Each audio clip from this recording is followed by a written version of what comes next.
Hello, and welcome to today's episode. This one is specifically for service providers in 2026. I'd say it applies to about 90% of you. And it's going to be super interesting because it's going to touch on something that can totally be avoided. So, the underlying listener question for today's episode is this one. My business seems to come to a grinding halt every few months when my leads dry up. Have I unintentionally built a business that only works when chasing new leads? The reality here is that if you took new leads off the table, most service-based businesses wouldn't know what to do next. That's ultimately because they have built their business around acquisition rather than longevity of the existing client relationships. And we all know it's 2026. I started out exclusively as a service provider, so working with clients one-on-one, and it's definitely felt harder for a lot of service-based business owners to make a living. People's budgets are tight. There's definitely an element of uncertainty out there, and people just are a bit more cautious with their dollars. So if you feel it, definitely know that you are not alone, but there is something you can do. Subtle shifts in the way you run your business. That means you're not constantly having to chase new leads, but you can also rely on the existing client relationships in your business to pay those bills. And that ultimately takes a lot of the pressure off. So let's start with a little experiment here. Let's assume for the next 90 days, you are not allowed to generate a single new lead via paid ads, via speaking tours, via podcast guesting, via getting in front of other people's audiences. You are just allowed to source from the people already in your world. Would your business grow? Would it flatline, or would you quietly go into panic mode? So often here, the first initial gut reaction is, well, I'll just send more emails to my list and I'm going to do a hard sell on my one-on-one offers. Or you would go, well, I'm just going to discount my one-on-one services here and hope someone is so desperate that they are going to sign up. Or you'd go, well, I'll just relaunch an offer that hasn't really been selling. I'm going to repackage it and sell it as something brand new. So notice here how quickly we default to pushing harder. I would call it that. So trying harder, selling harder, squeezing the customer dollar harder, instead of looking at what's already not working in our business. More noise doesn't equal better retention and more repeat purchases. So let's get to the core of this underlying problem here. How well do you actually know your current customers? So the people who have bought from you. Do you know why they came to you in the first place? You probably have a suspicion, but have you actually asked them, like, what made them buy from you rather than anyone else? And do you know what they need as that logical next step? What comes after the initial problem you help them solve? How can you fit into that picture? So really go deep and take a step back. Examine your existing clients, how you currently support them, where there might be gaps, and how you can help fill those gaps beyond that first purchase. Also look at where people usually drop off. So if you've never had a repeat client, well, there's a problem. How can you keep supporting people? Is it a membership? Is it a retainer support package to help them get the most out of that initial deliverable? And do you actually currently help your customers connect the dots to that next logical step if you have one? If you're currently having a plan to keep people in your universe, but it's not selling, what are you doing to help them connect the dots and consider that as the next logical step? And how can you integrate that in your customer journey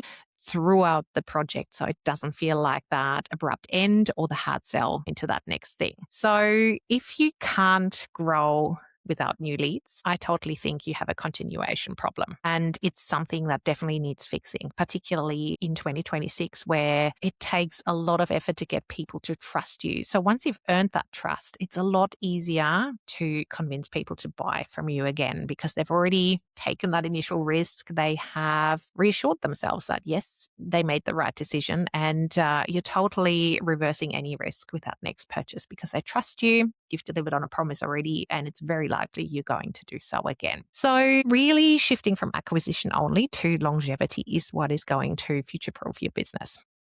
Like, we all know what can happen. We get soaked up in delivery mode and we totally forget to market our business. So at some point in our business, we need to come to that sweet spot where, yes, we are getting in new leads, right? We're visible. We're getting in front of new audiences strategically. So they're definitely the right fit. But we can also rely on those existing customer relationships to bring in a certain percentage of our income every month. What that involves is creating reasons to stay in your universe, return for more, or go even deeper in that next project, whatever the shape of your business, whatever your niche looks like.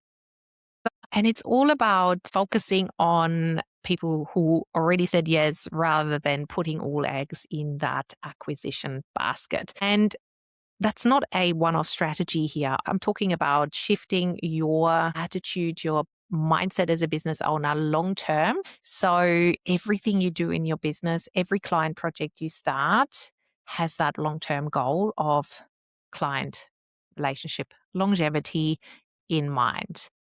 And the good thing is that when your retention engine works, your growth is going to compound over time, because as you bring in new leads, these leads are likely going to buy again and again. So ultimately, mixing new leads with recurring revenue and regular repeat purchases from your existing audience is what's going to grow your bottom line in the long run without having to stress constantly about bringing in new people. And when that system, the retention engine, is not in place and you're constantly chasing new eyeballs, growing your list, getting in front of new audiences because you're in panic mode, that resets every time. With every new customer, you have to start from scratch, and it is so exhausting and totally avoidable.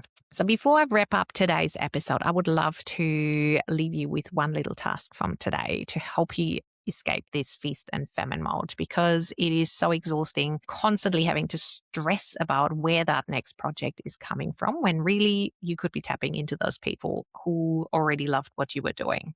So what I would love you to do is have a think about what comes next for your customers. So really take a look at your customer journey from first project to whatever that might look like, that ongoing relationship, that experience, longevity, and map that out. If you already have something in place, seemingly, but it's not selling, then potentially go back to the drawing board. Have those conversations with your existing customers. Honestly ask them, what do you need from me beyond this project? And then have a look how you can incorporate that into your business. And once you have the starting point and that continuation strategy, definitely have a look at what it takes for you to connect the dots throughout that first initial client project, so you don't have to push a hard sell at every turn of the project. How can you subtly incorporate mentions of that next step into your customer journey so people are already sold before you hand over those initial deliverables? And that's it. It is definitely challenging in 2026 to be a service provider, but I totally believe with a few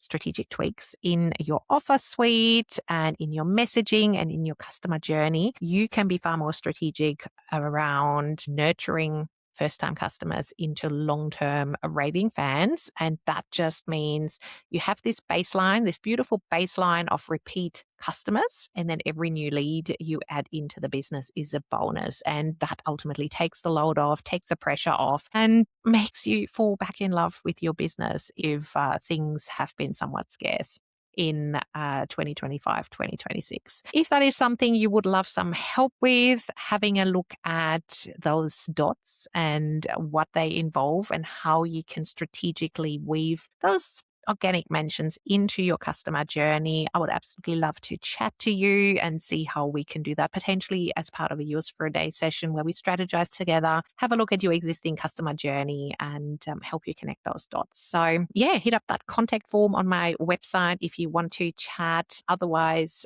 Retention Lab Incubator is a great starting point as well if you're not ready to outsource. I work very closely with my incubator clients in the lab to audit their customer journeys, to have a look at their messaging, to help them strategize what that could look like, connecting the dots, the starting point, what offer could come next, and how can you connect all those things that need to happen in between. So, yeah, thank you so much for listening, for tuning in. I will be back in your AirPods next week, and have a good one.